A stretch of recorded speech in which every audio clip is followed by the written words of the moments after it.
Yes, hello friends, good morning all of you and welcome to the global world. आज के session को start कर रहे हैं। आज के सेशन में हम लोग यहाँ पर डिस्कस करने वाले हैं क्लास नंबर 13, जिसके अंदर होगा ग्राम सभा के बारे में कंप्लीट डिस्कशन। इससे पहले आपकी 12 क्लासेस कंप्लीट हो चुकी है, जिसमें हम लोगों ने पंचायती राज से रिलेटेड, ग्रामीण अर्थव्यवस्था से रिलेटेड बहुत सारी चीज़ों का डिस्कशन किया हुआ है। क्विज सेशन आपके यहाँ पर हो चुके हैं। तो जितने भी स्टूडेंट पहली बार आज क्लास को ज्वाइन किए हैं या पहली बार अपने चैनल को विजिट किया है, सबसे पहले आप चैनल को सब्सक्राइब कर सकते हैं ताकि इसी तरीके से वीडियोस के नोटिफिकेशन आपको मिलते रहें। और प्रीवियस सारी क्लासेस विजिट करने के लिए आप प्लेलिस्ट में जाकर पटवारी क्लास को विजिट कर सकते हैं। ठीक है, तो आज जो हम लोग पढ़ने वाले हैं कंप्लीट ग्राम सभा के बारे में डिस्कशन होगा, क्योंकि इससे कई सारे क्वेश्चंस अराइज होते हैं। अभी तक ग्राम सभा से 2 क्वेश्चन आपके एग्जाम में पूछे गए हैं। वो सारे क्वेश्चन में आपको जब हम थ्योरी पढ़ रहे होंगे उसके साथ के साथ डिस्कस कर लेंगे। तो इस सेशन को पढ़ने के लिए आपको क्या करना पड़ेगा, आप अपने माइंड में इमेजिन कर सकते हैं कि आप यहाँ पर इन सारे सदस्य जो आपको स्क्रीन पर दिखाई दे रहे हैं, इसमें से एक कहीं बैठे हुए हैं। मतलब आप खुद को इमेजिन करेंगे कि ग्राम सभा के क्या क्या दायित्व होते हैं, ग्राम सभा क्या क्या कार्य करती है, ग्राम सभा का कोष कहाँ से, उनका जो मतलब जितना भी सोर्स होता है, रेवेन्यू कहाँ से आता है, वो सारी चीज़ें जो है आज के सेशन में डिस्कस होने वाली है। तो बिल्कुल आप इससे रिलेट करिए, इसको कनेक्ट करते हुए पढ़िए। आप ऐसा समझ सकते हैं, आप एक गाँव में रहते हैं, वहाँ के ग्राम सभा के आप सदस्य हैं। जब भी कोई पंचायत बिठाई जाती है तब आप उसके अंदर बैठे हुए हैं और वो सारा डिस्कशन सुन रहे हैं जो पंच और सरपंच के द्वारा किया जा रहा है। राइट, चलिए तो हम लोग यहाँ पर स्टार्ट करें। जब ग्राम सभा की बैठक की जाती है तो कब से कब तक होती है, तो 2006 से पहले इसका जो समय था 2 बार का था, लेकिन आफ्टर 2006 इसको 1 साल में 4 बार बुलाया जाता है। ठीक है, तयशुदा बैठक मतलब इसके कुछ डिसाइड किए गए हैं। एक बैठक आपके जनवरी में होगी, एक बैठक आपके अप्रैल में होगी, एक बैठक आपके जुलाई में होगी और एक बैठक आपकी अक्टूबर में होगी। ये कंपलसरी है, मतलब ये होना ही होना है। ठीक है, इसके अलावा यदि आवश्यकता लगती है तो पंच, सरपंच या ग्राम सभा की नीड के अकॉर्डिंग बैठक बुलाई जा सकती है। ठीक है, चलिए तो ये सबसे पहला वाला पॉइंट हो गया कि साल में 4 बार बुलाना कंपलसरी है, आवश्यक है। दूसरा, यदि ग्राम पंचायत की बात करें, है ना, तो अब ग्राम पंचायत जो ग्राम सभा की बैठक बुलाई जाती है, अब वो ग्राम पंचायत के लिए क्या क्या कार्य करेगी, योजना और बजट के अनुमोदन के लिए, मतलब क्या क्या योजनाएं चलाई जा सकती है, इस वर्ष का बजट कितना रहना चाहिए, ये सारा डिस्कशन ग्राम सभा के साथ बैठकर किया जाता है। इसको भी पूरा डिटेल में पढ़ेंगे क्योंकि बजट से आपके बहुत सारे क्वेश्चन बनते हैं। पिछले साल की वार्षिक लेखा रिपोर्ट, पिछले साल क्या क्या हुआ वो पूरा रिपोर्ट यहाँ पर ग्राम सभा के साथ डिस्कस किया जाता है। पिछले साल के प्रशासन की रिपोर्ट, कार्यों का सामाजिक अंकेक्षण, ये काफ़ी इंपॉर्टेंट टॉपिक है, इसको हम लोग पूरा डिस्कस करेंगे। सोशल ऑडिट जिसको बोला जाता है कि क्या क्या कार्य हुए हैं उसको मॉनिटर किया जाएगा। ठीक है, पिछले साल के ऑडिट रिपोर्ट पर विचार करने के लिए ग्राम सभा की वार्षिक बैठक अगले वित्तीय वर्ष शुरू होने से कम 3 महीने पहले, यानी कि मार्च में होता है हमारा वित्तीय वर्ष स्टार्ट, तो उससे 3 महीने पहले यानी कि दिसंबर से आयोजित की जाती है। ठीक है, दिसंबर में ये होती है। ठीक है, तो क्या क्या चीज़ें आपको ध्यान रखनी है सेकंड नंबर वाले ब्लॉक से, कि ग्राम पंचायत के योजना बजट का अनुमोदन करना है, पिछले वर्ष का वार्षिक लेखा रिपोर्ट, पिछले साल की प्रशासन की रिपोर्ट, मतलब क्या क्या चीज़ें हुई है, जो सरकार ने योजना बनाई है क्या हमारे गाँव में पहुँची, नहीं पहुंची।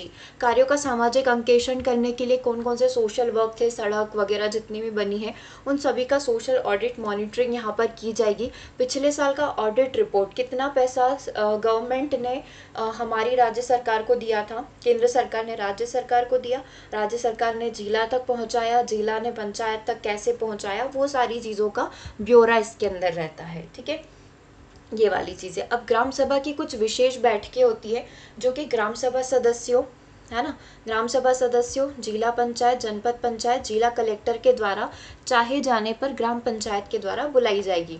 मान लो ऐसा कोई विशेष कार्य है जो जिला पंचायत चाहती है कि गांव के लोगों तक, यानी कि ग्राम सभा के साथ बैठकर इसको डिस्कस किया जाए, तो पंचायत बिठाई जा सकती है। ठीक है, या फिर जनपद पंचायत, जिला कलेक्टर या ग्राम सभा के सदस्य चाह रहे हो कि नहीं, इस बात का निर्णय लिया जाना चाहिए, है ना, वो सारी चीज़ें, तो एक्स्ट्रा में बैठक यहाँ पर हो सकती है, पंचायत यहाँ पर बैठ सकती है।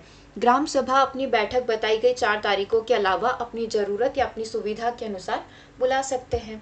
ओके, आई थिंक ये पहली वाली स्लाइड से आपको सारी ही चीज़ें क्लियर होगी। देखो चीज़ें बहुत बेसिक है, लेकिन इसके जो क्वेश्चन आते हैं बहुत घुमा फिरा कर पूछते हैं, तो एक बार अपने सारे बेसिक कॉन्सेप्ट यहाँ पर क्लियर कर लीजिए। ठीक है, चलिए, वर्ष में 4 बैठकें अभी तक आपने देखा, जनवरी, अप्रैल, जुलाई और अक्टूबर के महीने में होगी। इन बैठक में योजना, बजट और विगत वर्षों का जितना भी अंकेक्षण है वो सारा यहाँ पर किया जाएगा। इसके अलावा अगर गांव के लोग चाहे जिला पंचायत चाहे जनपद पंचायत चाहे और जिला कलेक्टर चाहे तो अपनी बैठक को यहाँ पर बुला सकता है। ठीक है, उसके बाद देख सकते हैं कि ग्राम सभा के सुझाव और निर्देश मानना पंचायत के लिए जरूरी है। मतलब आप ग्राम सभा में बैठे हुए हैं, आप वयस्क मतदाता हैं, ठीक है, तो आप ग्राम सभा के सदस्य हो गए। यही एक हम लोग बोलते हैं ना कि क्राइटेरिया होता है कि आप कब ग्राम सभा के सदस्य बनेंगे, आपकी आयु 18 वर्ष या उससे ऊपर है और आपका नाम जो है उस गांव के लिस्ट में है, तो आप ग्राम सभा के सदस्य होंगे। ठीक है, तो ग्राम सभा के सुझाव और निर्देश मानना, मान लो मैंने कोई सजेशन दिया है ना और सभी उससे सहमति प्रदर्शित कर रहे, तो उस नियम को या उस सुझाव को पंचायत को मानना होगा। ठीक है, अब ग्राम सभा की बैठक की सूचना, अच्छा कैसे पता चलेगा कि जनवरी में किस दिन जो है आपको बैठक करवानी है ना, जुलाई में, अक्टूबर में कब करवानी है, ये कैसे पता चलता है। ठीक है, ग्राम सभा की बैठक की सूचना कम से कम 7 दिन पहले, मतलब आज आपको इन्फॉर्म कर दिया गया है कि आज से ठीक 7 दिन बाद जो है आपकी बैठक होने वाली है, सभी को वहां पर ज्वाइन करना है, जिसमें बैठक का स्थान बताया जाएगा कि किस जगह बैठक होने वाली है, किस दिन होने वाली है, ये भी आपको मेंशन करना होगा। ठीक है, बैठक में क्या क्या डिस्कशन किया जाएगा, मतलब जो टॉपिक होगा डिस्कशन का वो क्या होगा, ये सारी चीज़ें पहले से अनाउंस कर दी जाती है, उसके बाद बैठक बुलाई जाती है। ठीक है, अब ये इन्फॉर्मेशन कैसे दी जाती है, इसके कुछ तरीके होते हैं। या तो सार्वजनिक स्थान पर जो है आप नोटिस बोर्ड पर आप लगा दीजिए कि इस दिन हमारी पंचायत की बैठक होने वाली है। ठीक है, या फिर हम लोग देखते हैं कि डंडी पिटवाकर, दैट मीन्स ढोल के माध्यम से हम लोग अनाउंसमेंट करवा सकते हैं इसकी कि देखो हमारे 7 दिन के बाद जो है इस तारीख को इस जगह और इस टॉपिक पर डिस्कशन के लिए हम लोग पंचायत बिठा रहे हैं। और एक ये ऑप्शन भी होता है कि हम लोग लाउड स्पीकर में अनाउंसमेंट कर रहे हैं, गांव में घूम घूम कर एक व्यक्ति को रखा हुआ है, वो जो ये सारी चीज़ें गांव के लोगों तक पहुंचा रहा है। किसी आपात स्थिति या विशेष दशा में ग्राम सभा की बैठक 3 दिन की सूचना पर भी बुलाई जा सकती है। मान लो ऐसी कोई ज़रूरी चीज़ हो गई, कोई भी इम्पॉर्टेंट चीज़ जो गांव के लोगों के साथ डिस्कस करना बहुत ज़रूरी है, कोई आपातकाल की स्थिति लगी हुई है, तो 3 दिन की इंफॉर्मेशन पर भी हम लोग यहाँ पर क्या कर सकते हैं, बैठक बुलवा सकते हैं। ठीक है, तो यहाँ तक आई थिंक सारी चीज़ें क्लियर हो गई होगी कि ग्राम सभा की बैठक की सूचना कैसे दी जाती है। मिनिमम 7 दिन पहले देना ज़रूरी है और कोई आपातकाल की स्थिति होती है तो 3 दिन में ही बुला सकते हैं। ओके, चलिए आगे हम लोग यहाँ पर देख लेते हैं कि ग्राम सभा की बैठक का जो कार्यवाही रजिस्टर है इसके अंदर क्या क्या चीज़ें डिस्कस होती है। अभी हमने देख लिया कि किस तरीके से यहाँ पर सारे सदस्यों को बुलाया जाएगा और किस तरीके से पंचायत बिठाई जाएगी। ठीक है, अब उसके अंदर क्या क्या चीज़ें डिस्कस की जाएगी इसके बारे में हम लोग देख लेते हैं। तो ग्राम सभा की प्रत्येक बैठक के अंदर बैठक की कार्रवाई होना, मतलब क्या क्या चीज़ें होने वाली। मान लो कोई भी एक चीज़ आप एग्जाम्पल कंसिडर कर सकते हैं कि अभी जो पंचायत बिठाई गई है वो एक एग्जाम्पल हम लोग ले लें कि अभी बहुत ही ज़्यादा हमारे गांव में बिजली की कटौती हो रही है, उस पर हम लोग थोड़ा डिस्कस करना चाह रहे हैं कि किस तरीके से इसको मैनेज किया जाए। ठीक है, तो बैठक की कार्रवाई से जुड़े सारे दस्तावेज, ग्राम सभा का क्या फैसला रहा। ठीक है, इसमें ग्राम सभा का फैसला भी मायने रखता है, मतलब हम लोग जो वहाँ पर बैठे हुए हैं हम लोग क्या सोच रहे हैं, हमारे विचार हमारी राय को भी पूछा जाएगा। ठीक है, ग्राम सभा में उपस्थित सदस्यों की संख्या, ये सबसे ज़्यादा मायने रखती है कि यदि सदस्य एक जो निर्वाचित किया जाता है, ये एक आंकड़ा रखा जाता है जैसे कि जितनी भी गांव की जनसंख्या उसका 1/10 यानी कि उस जनसंख्या का 10वां भाग जो है वहाँ पर होना आवश्यक है, नहीं तो उस पंचायत को जो बिठाई गई है उसको भंग किया जा सकता है। कम सदस्यों पर पंचायत अगली बार फिर से बिठाई जाएगी। ठीक है, तो ग्राम सभा की बैठक पर ये सारी कार्रवाई की जाती है। ठीक है, प्रत्येक बैठक में बैठक की कार्रवाई, बैठक क्यों बुलाई गई है, सारे दस्तावेज डॉक्यूमेंट्स वहाँ पर होना चाहिए, ग्राम सभा का क्या फैसला रहा है और ग्राम सभा में उपस्थित कितने सदस्य थे, है ना, और कितनों ने यहाँ पर जो भी ये निर्णय लिया गया है उसका समर्थन दिया है, कितने लोग उसके अगेंस्ट में गए हैं। ठीक है, वो सारा ब्यौरा जो है यहाँ पर रजिस्टर में नोट डाउन किया जाता है। ठीक है, होता है यहाँ पर तो हम लोग साइन भी कर सकते हैं ताकि ये रहे कि हाँ हम उस दिन प्रेजेंट थे और हम लोगों ने इस पर अपनी सहमति दर्शाई है। ठीक है, और सारी कार्रवाई कौन सी भाषा में होती है, तो कार्रवाई जो होती है हिंदी भाषा में होती है और हमारी देवनागरी लिपि के अंदर होती है। ठीक है, ये चीज़ ध्यान रखिएगा, देवनागरी लिपि के अंदर और हिंदी भाषा में इसकी कार्रवाई की जाती है। जिनको जिनको भी देवनागरी नहीं आती है उनको जब आप पटवारी बन जाते हैं, आपका सिलेक्शन हो जाता है, उसके बाद आपको ट्रेनिंग भी दी जाती है इसकी। ओके, तो ये चीज़ ध्यान रखिएगा। आगे बढ़ते हैं, ग्राम सभा की बैठक की अध्यक्षता। ठीक है, अध्यक्षता कौन करता है यहाँ पर? तो सबसे पहले प्रदेश अधिनियम धारा 6 भाग 3 के अनुसार सामान्य क्षेत्र की ग्राम सभा का जो बैठक की जो अध्यक्षता होगी, देखो बुलाता कौन है? ग्राम सचिव बुलाता है। रजिस्टर मैनेज करके रखना, सारा डेटा कलेक्ट करके रखना, ये सारे कार्य कौन करता है? ग्राम का सचिव करता है। ठीक है, हमने एक 3rd नंबर का जो सेशन लिया था उसमें सारी चीज़ें डिस्कस करी थी। सचिव का कार्य क्या होता है, सरपंच का कार्य क्या होता है ना, वहाँ के जो ग्राम सभा हो गए उसमें क्या क्या चीज़ें ध्यान रखी जाती है। ठीक है, तो ग्राम सभा की बैठक की अध्यक्षता कौन करेगा? सरपंच करेगा, है ना। और सरपंच नहीं होगा, अगर मान लो सरपंच नहीं है उस समय, तो उप सरपंच जो है इस बैठक की अध्यक्षता करेगा। बहुत कम केसेस ऐसे होते हैं जहाँ पर पंच और सरपंच दोनों ही उस दिन जिस दिन बैठक होने वाली है प्रेजेंट नहीं है, उपस्थित नहीं है। तो ऐसी स्थिति में ग्राम सभा की बैठक के लिए उपस्थित सदस्य अपने में से किसी एक सदस्य को चुनेंगे बहुमत के द्वारा। मतलब अगर मान लो 15 लोगों ने चुना है कि नहीं, इनके थ्रू हम लोग क्या करवा सकते हैं, इसकी अध्यक्षता करवा सकते हैं पंचायत की, तो वो वहाँ पर पंचायत के अध्यक्ष को चुना जाएगा, है ना, और वहाँ पर उसकी अध्यक्षता कर ली जाएगी। ठीक है, चलिए आगे बात कर लेते हैं। किंतु अनुसूचित क्षेत्र के अंतर्गत आपने ये देखा होगा, हमने पैसा एक्ट के बारे में डिस्कस किया था। 5वीं अनुसूची में जो पैसा एक्ट बताया गया है, यानी कि जितने भी अनुसूचित क्षेत्र हैं जिसको पैसा एक्ट के अंतर्गत 5वीं अनुसूची में डाला गया है, वहाँ पर ग्राम सभाओं की बैठक की अध्यक्षता सरपंच, उप सरपंच या किसी पंच के द्वारा नहीं होती है। उनके साथ क्या होता है, उन्हीं गाँव के ग्राम सभा के सदस्यों में से, या जहाँ पर ये जिस भी मोहल्ले में ये बैठाई गई है ना, ये जो पंचायत स्थापित की गई है, पंचायत बैठाई गई है, वहाँ के सदस्यों में से ही एक सदस्य जो है इसकी क्या करता है, अध्यक्षता करता है। उसको वहाँ का सभापति चुना जाता है और कार्रवाई उसी के द्वारा, उसी के माध्यम से संपन्न करी जाती है। ठीक है, आई थिंक ये वाली चीज़ आपको क्लियर होगी। पैसा एक्ट वाली बहुत ही इंपॉर्टेंट टॉपिक है। पैसा एक्ट कब आया था, कौन कौन से क्षेत्र हैं जिसको पैसा एक्ट के अंदर रखा गया है, क्योंकि ये करंट अफेयर्स का भी टॉपिक है। उस दिन भी मैंने आपको ये चीज़ बताई थी कि छत्तीसगढ़ में 2021 वाला लागू होने वाला चल रहा है ना, तो ये करंट अफेयर्स वाला भी है और साथ ही बहुत इंपॉर्टेंट भी है, तो उसको पूरा अच्छे से समझ लेना। पैसा एक्ट क्या है, 5वीं अनुसूची में मध्य प्रदेश के किन किन एरियाज़ को रखा गया है। ओके, चलिए आगे हम लोग तब तक बात कर लेते हैं नेक्स्ट पॉइंट की। अच्छा, चलो यहाँ तक तो हम लोगों ने पूरा डिस्कस कर लिया कि ग्राम सभा की बैठक की अध्यक्षता कौन से अधिनियम के अंतर्गत आती है। राइट, ये सारी चीज़ें डिस्कस हो गई, है ना, कि सरपंच होगा वो करेंगे मेन अध्यक्षता। अगर वो नहीं होते हैं तो उप सरपंच करते हैं, और उप सरपंच भी नहीं होते तो वहाँ का अध्यक्ष जो है उसकी अपनी अध्यक्षता कर लेगा। और अनुसूचित क्षेत्र जो कि 5वीं अनुसूची के अंदर कंसीडर किए गए हैं आदिवासी इलाके, उनकी अध्यक्षता उन्हीं में से, उन्हीं आदिवासी इलाकों में से एक व्यक्ति जो है वहाँ की बैठक की कार्रवाई वगैरह उसका पूरा संचालन यानी कि उसका पूरा मैनेजमेंट करेगा। क्योंकि वहाँ की जो जनता है, वहाँ की जो पब्लिक है, उनका ट्रस्ट केवल उस व्यक्ति पर होगा जो कि उनके बीच का है। ठीक है, तो अध्यक्षता भी उन्हीं के द्वारा करवाई जाती है। ठीक है, और बाकी सारी डिटेल आपको पैसा एक्ट के अंदर मिल जाएगी इस वाली क्षेत्र की, अनुसूचित क्षेत्र की। आगे यदि हम लोग डिस्कस करें तो ग्राम सभा के जो सभापति होते हैं इनके कार्य क्या क्या होते हैं। ठीक है, अब ग्राम सभा के सभापति सरपंच, उप सरपंच हो सकता है, वहाँ का अध्यक्ष हो सकता है, या फिर अनुसूचित क्षेत्र में से कोई एक व्यक्ति हो सकता है जिसको बहुमत के द्वारा चुना गया हो। ठीक है, तो सबसे पहला पॉइंट देखो, बैठक के विषयों की चर्चा का क्रम तय करना, कि मतलब सबसे पहले किस चीज़ के ऊपर डिस्कशन किया जाएगा जो सबसे ज़रूरी है। इस तरीके से पूरा डिस्कशन किस तरीके से होना है, किन किन विषयों पर चर्चा की जाएगी, वो सारा देखना होगा किसको, ग्राम सभा के सभापति को। ठीक है, अब सभापति आप समझ गए होंगे कौन होगा, जो उसकी अध्यक्षता करेगा। सेकंड नंबर के पॉइंट की यदि हम लोग बात करें तो चर्चा के दौरान सदस्यों को बोलने का अवसर देना, ताकि बैठक शांतिपूर्ण चले और एक साथ कई लोग ना बोले। मतलब आपने देखा होगा जब भी किसी भी चीज़ पर डिस्कशन होता है तो उस पर बहस हो जाती है। ठीक है, तो हर एक व्यक्ति को यहाँ पर बोलने का मौका दिया जाए, क्योंकि ग्राम सभा के पास कई सारी शक्तियाँ होती हैं, है ना, निर्णय लेने का अधिकार होता है, तो उनका भी उतना ही वो बनेगा कि वो अपना निर्णय दे सके, अपनी राय वहाँ पर रख सके।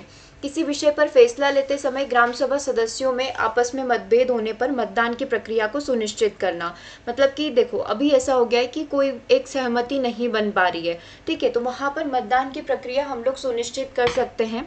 अच्छा, अब ये मतदान की प्रक्रिया किस तरीके से होती है, तो देखो इसका कुछ एक शॉर्ट में मैं आपको बता देती हूँ। मान लो आज हमने पंचायत बैठाई है, हम सब वहाँ पर सदस्य के रूप में बैठे हुए हैं, ठीक है।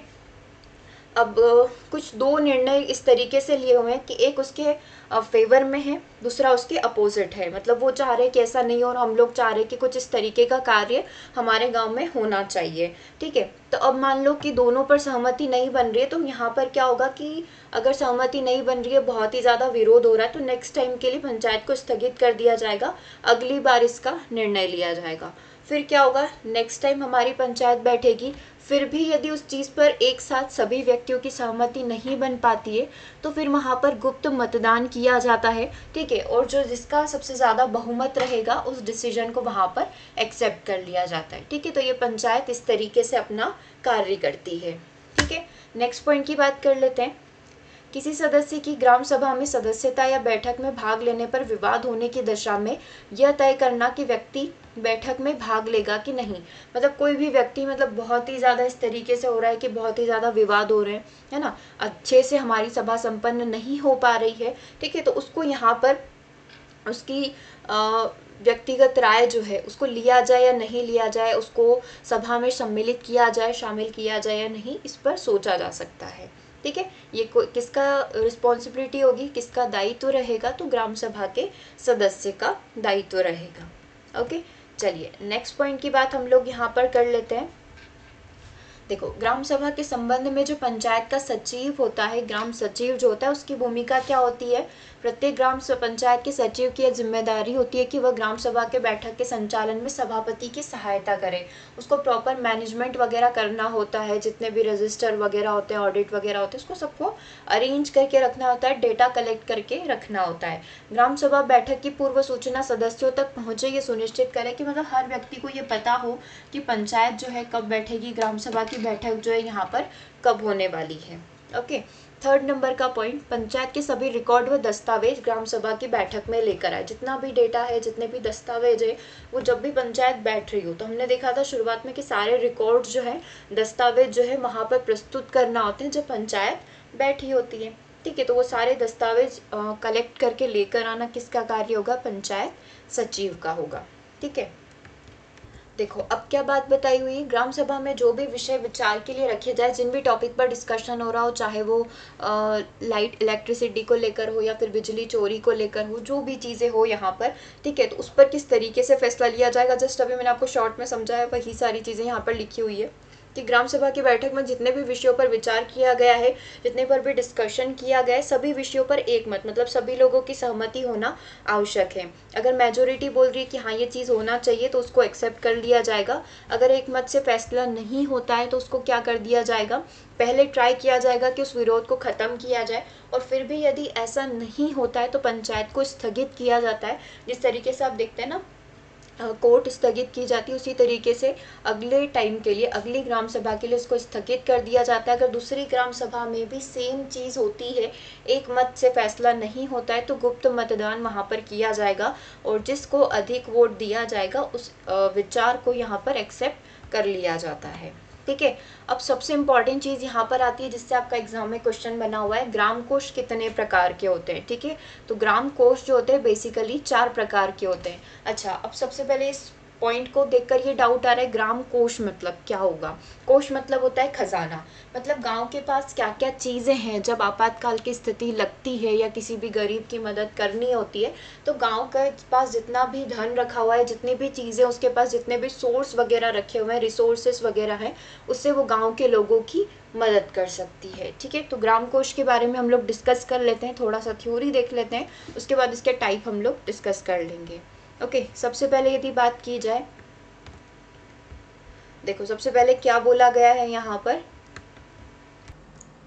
ग्राम कोष, है ना। जनवरी 2001 के संशोधन के बाद एक पंचायत के लिए, प्रत्येक ग्राम के लिए एक ग्राम सभा स्थापित की जाती है, ठीक है। प्रत्येक ग्राम में अपनी अपनी एक ग्राम सभा होगी, लेकिन इन ग्राम सभाओं के पास अपनी समस्याओं को दूर करने और योजनाओं को लागू करने के लिए अलग से कोई धन नहीं होता है, ठीक है। इनके पास पैसा नहीं होता है, तो किसी भी योजना को कैसे लागू किया जाए, ठीक है। तो इसके लिए इन्होंने एक सोर्स निकाला है कि गाँव के पास भी जितने संसाधन उपलब्ध हैं, है ना, उसी के माध्यम से हम लोग क्या करेंगे, धन इकट्ठा करेंगे, और उसी धन को किस नाम से जाना जाता था, ग्राम कोष के नाम से जाना जाता। जो भी सुविधाएं, जो भी रिसोर्सेस, जो भी संसाधन अवेलेबल है उसको किस में रखा जाता है, ग्राम कोष के अंदर रखा जाता है।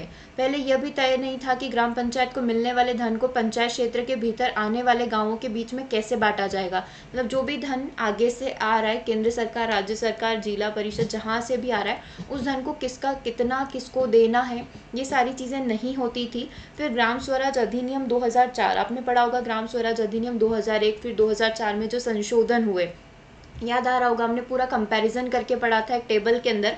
ग्राम स्वराज जो आया था 2001 के अंदर, उसके अंदर 8 कमिटीज थी, है ना। फिर 2004 के अंदर संशोधन करके केवल 2 कमेटी के अंदर उसको डिवाइड कर दिया गया था, एक ग्रामीण कमेटी थी और एक विकास परिषद था, ठीक है। तो इस तरीके से वही सारी चीज़ें हम लोग आगे डिस्कस कर रहे हैं। ग्राम स्वराज के लिए किए गए संशोधन के अनुसार अब हर ग्राम सभा के पास पंचायत निधि की तरह अपनी भी एक निधि होती है। इस निधि के 4 भाग होंगे और इस निधि का नाम क्या होगा, ग्राम कोष होगा। मतलब गांव के लोगों ने ही उसको इकट्ठा करके रखा हुआ है। अब कैसे कलेक्ट करके रखा हुआ है, किन किन रिसोर्सेज, किन किन संसाधन जो है ग्राम सभा के पास होते हैं, ठीक है। तो 4 प्रकार का ये कोष होता है। सबसे पहला कोष आपको दिखाई दे रहा है नगद कोष। नगद कोष मीन्स उसके अंदर हम लोग बोल सकते हैं पैसा है ना। हमने क्या करा कि थोड़ा थोड़ा पैसा सब जगह से कलेक्ट करके रखा हुआ है। हम लोग नहीं बोलते चंदा कलेक्ट किया है, इस तरीके से हमने क्या करा है, गाँव की सुरक्षा के लिए या आपातकाल में जब हम लोग अपने गाँव के लोगों की मदद कर पाए, तो सबसे पहला जो टाइप है नगद कोष है। सेकेंड टाइप की यदि हम लोग बात करें तो अन्न कोष। हमने क्या करा हुआ है, यहाँ पर अनाज जो है उसको जमा करके रखा हुआ है। थर्ड नंबर का जो टाइप होता है श्रम कोष होता है। इसको भी अपन पूरा डिस्कस कर लेंगे। श्रम कोष मतलब कि इस तरीके से हम लोग यहाँ पर क्या कर रहे हैं, हेल्प कर रहे हैं अपने ही गाँव की, है ना, श्रम करके, ठीक है। और फोर्थ जो टाइप होता है वस्तु कोष, उसमें किसी भी प्रकार की वस्तु को यहाँ पर सुरक्षित रखा जाता है ताकि आपातकाल की स्थिति में उसकी सहायता ली जा सके, ठीक है। सबसे पहले यदि हम लोग बात करें अन्न कोष की, तो अन्न कोष से समझ में आ रहा है, अन्न मतलब अन्न को जमा करके रखना। प्रत्येक ग्राम सभा ने अपने अधिकार क्षेत्र में आने वाले ग्रामों के माध्यम से एक अन्न कोष की स्थापना करी है, ठीक है। अपने अधिकार क्षेत्र में जितने भी उनके ग्राम आ रहे, क्योंकि जरूरी नहीं कि हर एक ग्राम में अपनी एक ग्राम सभा, अपनी एक ग्राम पंचायत होती है, ठीक है। कई बार जनसंख्या कम होने से 2 से 3 गांवों को मिलाकर एक पंचायत यहाँ पर बिठाई जाती है। अच्छा, सबसे बड़ा डाउट ये आता है, मान लो 3 गांवों को मिलाकर एक पंचायत बिठाई जाती है ना, जनसंख्या कम होने के कारण 3 गांवों पर एक पंचायत बैठती है। एक गांव किस तरीके से डिसाइड करेगा कि पंचायत कहाँ पर बैठेगी, तो ये कुछ अल्टरनेट चलता है। अल्टरनेट मतलब मान लो पहले गांव एक के अंदर पंचायत बैठी थी, तो नेक्स्ट टाइम जो है गांव दूसरे गांव के अंदर होगी, थर्ड टाइम जो पंचायत बैठेगी वो गांव सी के अंदर बैठेगी, ठीक है। इस तरीके से पंचायत का पूरा अपना कार्यक्रम चलता है, ठीक है। अभी हम लोग किसकी बात कर रहे थे, अन्न कोष की बात कर रहे थे। प्रत्येक ग्राम सभा ने अपने अधिकार क्षेत्र में आने वाले गाँव के माध्यम से अन्न कोष की स्थापना का प्रावधान है, ठीक है। ग्राम सभा विकास कार्यों के लिए संसाधन के रूप में अन्न के अंशदान को संग्रहित करती है। अन्न का अंशदान मतलब हर कोई व्यक्ति थोड़ा थोड़ा अपना अन्न, अपने घर से अनाज यहाँ पर दे रहा है, हम लोगों ने उसको क्या करके रखा हुआ है, कलेक्ट करके रखा हुआ है ना। ग्राम सभा में दान के रूप में प्राप्त होने वाले प्रत्येक भूस्वामी के सहयोग से अन्न को जमा किया जाता है। वही जिसकी भूमि है वो यहाँ पर कुछ अन्न अपन को दे देगा, हम लोग क्या करेंगे, उसको कलेक्ट करके यहाँ पर रख लेंगे, ठीक है। अब वो निर्धारित कैसे किया जाता है ना, तो जमा किया जाने वाला अन्न की मात्रा का निर्धारण आम राय से निर्णय लेकर किया जाता है। मतलब हम लोग थोड़ा डिसाइड कर लेंगे कि हाँ, हमको इतनी मात्रा में अनाज का जो है भंडारण करके रखना है, ठीक है। अब ग्राम सभा के अनुमोदन से जिस भी व्यक्ति को या जिस भी जरूरतमंद व्यक्तियों लोगों को इसकी आवश्यकता है, उसको यहाँ पर अन्न कोष से हम लोग उधार दे सकते हैं। किसी व्यक्ति को उधार देने की सीमा ग्राम सभा के द्वारा तय की जाती है। ग्राम सभा मतलब गांव के लोग ही तय करेंगे इस व्यक्ति को इतनी मात्रा में अन्न हम लोग उधार दे सकते हैं।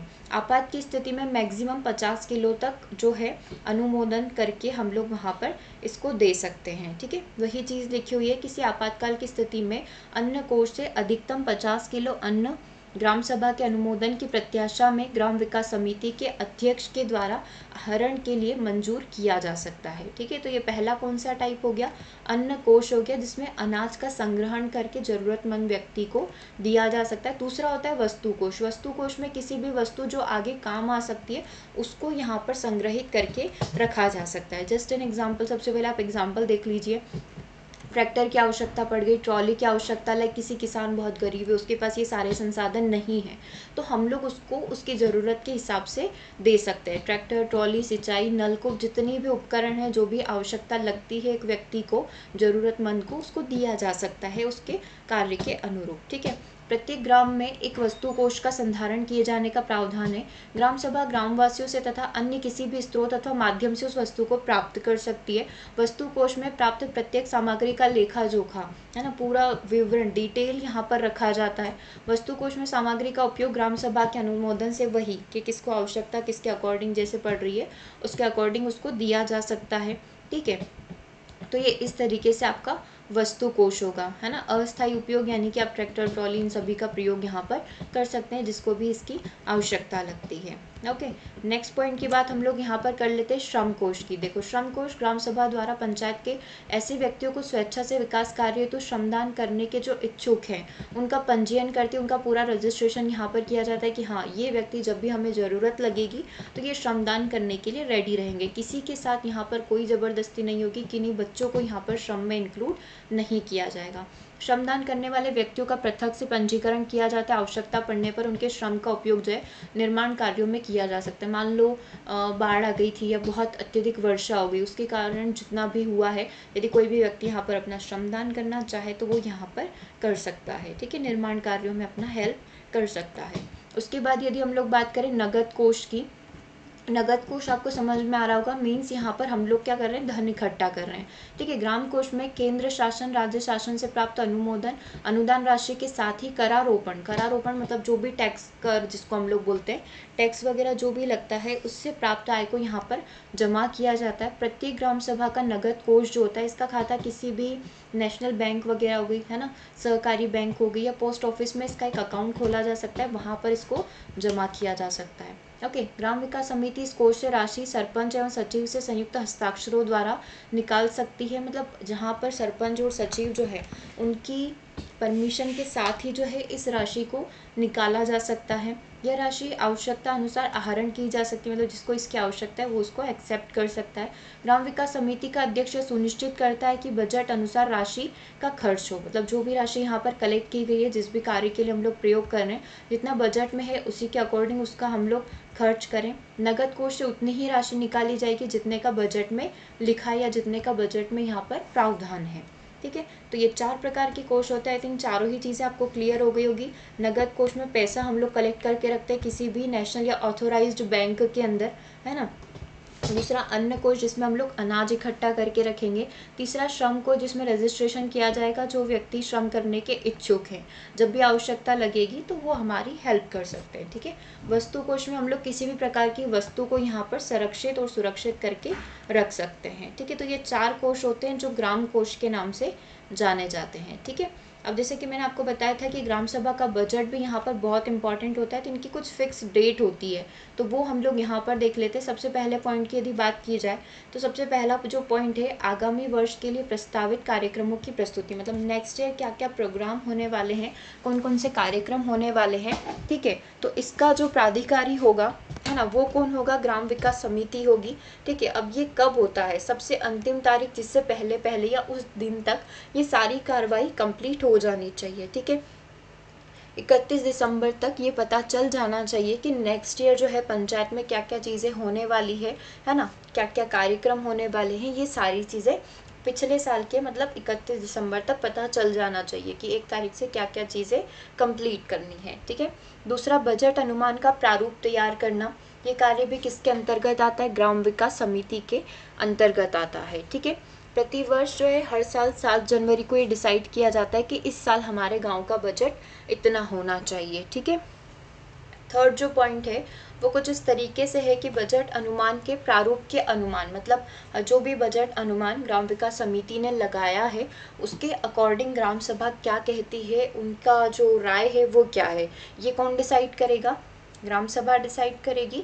और ये कब तक होता है, 21 जनवरी तक ग्राम सभा यहाँ पर डिसाइड कर लेती है। ठीक है, अगला जो पॉइंट है, ग्राम सभा द्वारा बजट अनुमान का परीक्षण एवं अनुमोदन करना। ये भी कौन करती है? ये भी ग्राम सभा ही करेगी, है ना। पहले अनुमान लगाया है, उसका परीक्षण और अनुमोदन करना, उस पर अपनी सहमति देना। जनवरी का जो अंतिम दिन होगा, है ना, 31 जनवरी, उस तक कर लिया जाता है। ठीक है, तो ग्राम सभा का बजट कब आता है? 31 दिसंबर से आप 31 जनवरी तक बोल सकते हैं। ओके, आई थिंक ये वाली चीज़ आपका बिल्कुल क्लियर हो गई होगी, क्योंकि इसमें बिल्कुल साफ साफ चीज़ें लिखी हुई है कि 31 दिसंबर को क्या होना है, 7 जनवरी को क्या होना है, 21 जनवरी को क्या होगा, और जनवरी का जो अंतिम दिन है उस दिन क्या होगा। चलिए, तो आज के सेशन को हम लोग यहीं ओवर करेंगे। अब हम लोग मिलेंगे नेक्स्ट सेशन में।